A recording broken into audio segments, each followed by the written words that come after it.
Shalom to the Lord's elect. Call halal Yahweh Ba'ashin Yahushai, Bahashin, Rokah, Rahawakak Wadash. Double honor to our elders and apostles of Great Millstone. And peace and blessing be upon the house of the elect. Alright, Shalom. So, I got another article for y'all. I guess this is one of Esau's tactics to go after one of the tribes. Alright, the tribe of Issachar, which is the so-called Mexicans, as we know today. Okay? And this is published on Tuesday, October 15, 2019 by Ethan Huff. You see, this is all natural news. It's a great news site for uncensored news if you guys want to go and download it.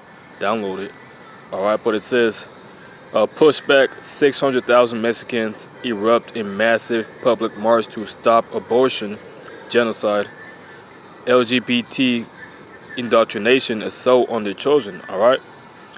So one of the tribes of the 12 tribes of the nation of Israel, the so-called Mexicans, are actually standing up against Esau, Edom, because when you think about it, man, this abortion and this LGBTQ agenda, it stems from the so-called white man. All right, this is his way in trying to indoctrinate the whole world to basically prepare the minds of the people for his new world order. You see. Now we understand that the tribe of Issachar, are a really strong tribe, because basically, I would say about half of the United States was basically built on the backs of the Issacharites. You see, the so-called Mexicans. And it's really funny to say that the United States, these Edomites, want the Issacharites to go back to Mexico, when really, these Edomites are vagabonds. They're the people who have stolen this land. Alright, and they have come up with their own rules. You see? But that's not the point, though. Alright? But one of the traits of Issachar is they're a strong people, Alright? Because this land, Babylon the Great, was built on the backs of Issacharites. You see? And, it seems like it's about time that they had enough of Babylon's mischiefs. And Babylon's, all the indoctrinations and all the propaganda that they're trying to push. You see? Because, the Issacharites, they're only going through enough hell. Alright, via these curses that were placed upon us by Yahweh Ba'ashin Yahushai. Alright, and all the different things that be happening in the Issacharite, basically in their traditions. Because a lot of Issacharites, they worship a lot of deities, which, they're going off on doing that. They worship a bunch of false idols, like the Mary. Alright? And they also worship, these different false gods, man. You see? And Issachar, Issachar is big into that voodoo and all that different stuff, man. But nevertheless, as a people, this basically goes to show that we as a people are still spiritual, all right? And we can only be pushed to a certain level before we start to revolt, before we start to say, no, man, we're going to place our foot and we're going to stand up for something. You see? I'm going to actually get a precept to go into one of the traits of the nation, of the tribe of Issachar, Slakia. Alright, so this is Genesis chapter 49. And let me jump down to verse 14. It says, Issachar is a strong ass couching down between two burdens, So it's a strong ass, because we know the people, the so-called Mexicans, who the world calls Mexicans, they are a hard-working people. Everything that they have worked hard from. You see, early in the mornings, Issacharites, they'll wake up and they'll go to work. They have a big family that they have to take care of. You see, that goes to prove that the so-called Mexicans are of one of the tribes of the nation of Israel, man. Because they just have those traits. Alright? Slack here. Let me get the interliner. I want to get that word burden. Between two burdens. And it says mishpah. Mishpah. Alright? It says fireplaces, ash heaps, meaning uncertain. Sheepfolds or saddlebags. Okay? It says a burden a stall for cattle, right? Because Issachar, you know, they mostly a lot of them have farms. You see, and Issachar, you know, they like to work with their hands, man. That's why it calls them a strong ass. You see, but that's definitely our people, man. But let's get into that article real quick. All right. It goes to say the United States might be swirling the toilet in shameless decadence and unprecedented moral decline. But our neighbors to the south are joining the other side of the culture war as they fight to save their country from the destructive rot of liberalism. You see? Now, Esau's at it again trying to push his agenda, man. You know, because these other nations, as it's spoken of from Revelations chapter 18. Let me get that real quick. Esau has made all nations to drink of the wine of the wrath of her fornication. You see? So, but our people, man, they're a spiritual people. So, you know, it takes a certain point to push our people where they actually break and they start to rebel, you know. This is Revelation chapter 18 and verse 3. For all nations have drunk of the wine of the wrath of her fornication, and the kings of the earth have committed fornication with her, and the merchants of the earth are waxed rich through the abundance of her delicacies. You see? So let's go into that word fornication. Because everything that is against the scriptures and everything that is abominable is strange from Babylon the Great. You see, in all these different nations, they have left their culture and they're walking after the philosophies of Babylon. That's why they're gonna have to eat of the cup, drink of the cup of Yahweh Shin Yahushua, where he actually brings his judgment upon this earth. Alright, it says illicit sexual intercourse, adultery, fornication, homosexuality. You see that? So they're pushing that LGBTQ movement. And that's a movement from Esau, Edom, man. Because a person is not born lesbian or born gay. There's no such thing as a gay person or a gay gene.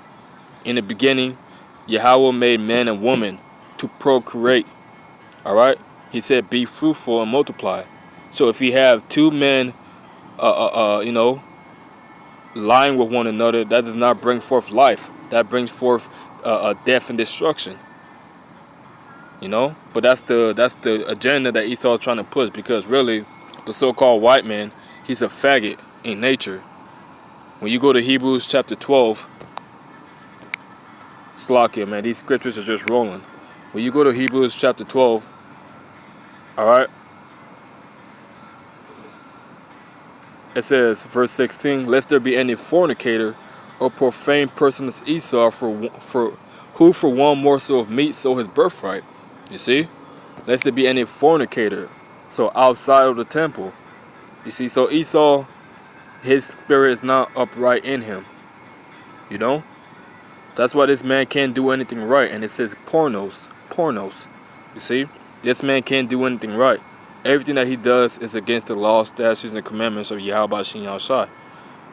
It says a man who prostitutes his body to another's lust for hire, a male prostitute, a man who indulges in unlawful sexual intercourse, a fornicator. You see? So that's what Esau is trying to push to these other nations. He's trying to have them walk in his way, so that basically when he's ready to basically bring out his newer order, the people will be dumbed down and be stupid enough to accept it. You see? Let's keep on reading. According to reports, more than 600,000 Mexicans, so-called Mexicans, stormed Mexico City recently to protest their government's embrace of abortion and LGBTQ perversion. You see? And that's perverse, man. That's that perverse spirit of Babylon that they're trying to bring over there to Mexico. You see? And hey, that's a hands up for the Issacharites, man. You know? Because what Yahweh Shin Yahushua is doing these last days is he's rising up the ancient spirit of our people. You know, they might not know this truth, they might still be in the world, but he's still rising up that spirit. You know, that's gonna lead to the race war, to the race riots, man. You see, even Jake here in Babylon the Great, you know, the tribe of Judah. You know, we can only take so much of these police gunning down our children. Alright? Gunning down the Hebrew Israelite man in the streets. You know, Jake can only take so much before he actually snaps. You see? It goes to say, according to reports, more than 600,000 Mexicans stormed Mexico City recently to protest their government's embrace of abortion and LGBTQ perversion. Organized by Mexico's National Front for Family, FNF, the march aimed to defend life, family, and fundamental freedoms, explained Rodrigo Evans Cortez. We want to give voice to the voiceless, he emphasized, lamenting the fact that Mexico continues to be oppressed by organized drug cartels and a culture of death. Yeah, man. See, our people are going through it. You see, our people are going through it, man. They want to find a way to be able to change what's happening in their culture, but they have a zeal, but not according to knowledge. Our people are destroyed for knowledge, for a lack of knowledge, Lakia. Because I'm sure that they have IUIC out there in Mexico. I'm definitely sure about that, because IUIC, they like to go in the four corners of the earth. Now, I'm not saying that you're righteous if you do that, but that's just what they do. But the point is, there's camps in every single major city. There's camps all around the world, and you got videos on YouTube and on social media. So, our people don't want to hearken unto the words of the prophets. So, this culture of death, alright, it's going to continue to follow them until the judgment of Yahweh Shai finally manifests. Alright? It says that separating families. We want to embrace Mexico and say strongly and clearly, not one less Mexican. Believe it or not, abortion is actually illegal in Mexico, though globalist influences are trying to change that. Some Mexican politicians are also pushing to join the U.S. in redefining marriage and what it means to be a family by indoctrinating school children into transgender ideology, while simultaneously censoring all free speech that contradicts this agenda here. Right. They don't want anybody going against their agenda, man. You see? You might have a kid and you don't know what's going on, what your kid is learning in these schools that you're sending them to. Alright, because we all know that these schools are being sponsored by the elites of Esau, these Rothschilds, alright? These Rockefellers, alright, these Bilderbergs, alright, these DuPonts. These are the people controlling the media, the schooling systems. So, our people are actually trying to stand up for something. But it seems like the so-called Mexico government is actually joining with the great whore in pushing these agendas. You see? It's just mass indoctrination, man. But Esau wants to indoctrinate all the tribes. And now he's coming after you, the Issacharites. You see? See, we're in a time now where Yahweh is about to foil all of Esau's plans. You see? Esau is trying to establish this new world order to get it up and running by creating these different agendas. But Yahweh is about to foil it, man. Alright? Let's get Revelations chapter 12, verse 12.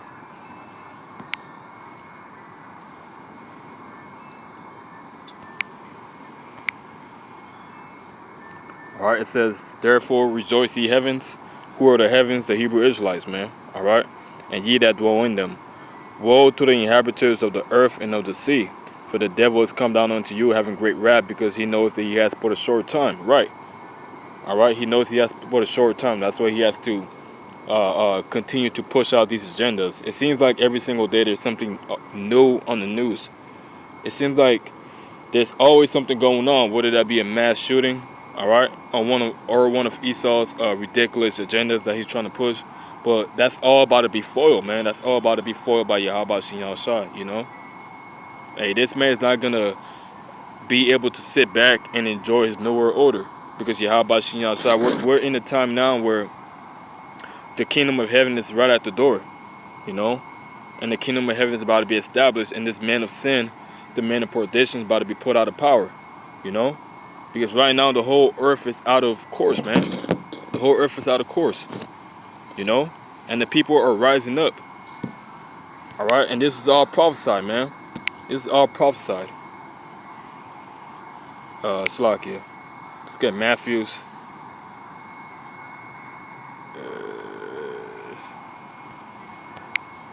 Matthew chapter 24. Alright. Matthew 24 and verse 7. It says, "For nations shall rise against nations, and kingdoms against kingdoms, and there shall be famines and pestilence and earthquakes in diverse places." Right. Alright, we see one of the tribes of the nation of Israel rising against the agendas of Esau, Edom. You see? But that's the Spirit of the Lord stirring all these things up, man, for that final climax. Alright? For that final thing that's about to hit on the shores of this world, man. Okay? Let's go to Proverbs chapter 20. You know, because, you know, we got these elites sitting back in the cut actually rejoicing. You know, they're actually thinking in their mind that they're going to succeed with all their plans that they're trying to establish. Slakia. Let's get Proverbs chapter 20.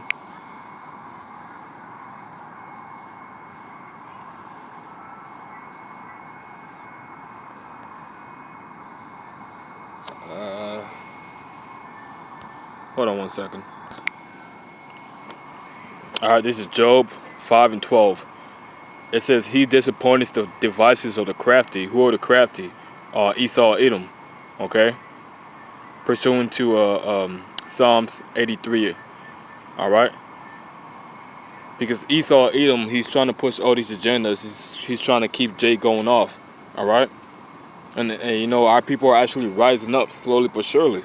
That's how you know that this word is taking effect in the minds of the people. Alright? He disappointed the devices of the crafty, so that their hands cannot perform the enterprise. And what is that enterprise? Well, the New World Order, pursuant to Revelation chapter 13, the image of the beast. Okay? That's the end game of these elites, man. It says, "He taketh the wise in their own craftiness, and the counsel of the forward is carried headlong.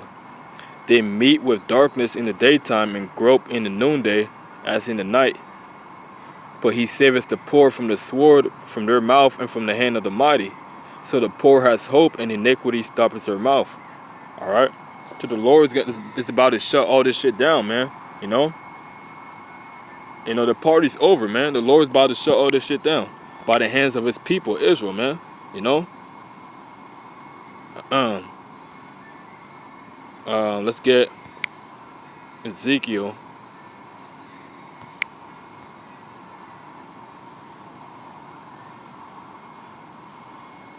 Salakia. There we go. Ezekiel chapter 25.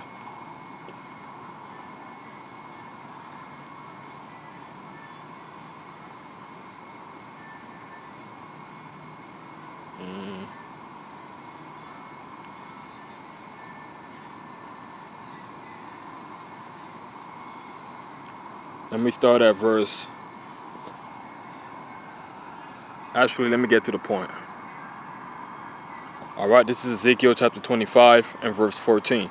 It says, "And I will lay my vengeance upon Edom by the hand of my people Israel." Alright, the nation of Israel, right? Because that's what we're seeing. The spirits being roused up by Yahweh Shin Yahushai. Alright, and ultimately, certain men are going to be bestowed with spiritual power. Alright, to finally take this devil down and all his craftiness and all his different laws and philosophies that he's trying to push. You know, right now the world is already under a satanic vibration, and this man is just trying to corrupt it even more and more. So that's why he has to be taken out of power. Once again, "And I will lay my vengeance upon Edom," which is the so-called white people, "by the hands of my people Israel." Alright, the Negroes, Latinos, and Native Americans. "And it shall do in Edom according to my anger, and according to my fury, and it shall know my vengeance, said the Lord Yahweh." Right? Because the Lord is furious with his enemies, man. And the Lord is going to put a certain spirit upon his man to have that same anger. Okay? So, you know, Esau and his infrastructure is completely gone, man. You know, hey, he's out of here. Alright? From the foundations of the earth, Esau was created just to be destroyed and just to be taken out of power, man. Alright? So with that, I pray y'all was edified. Until the next time, I say, Shalom.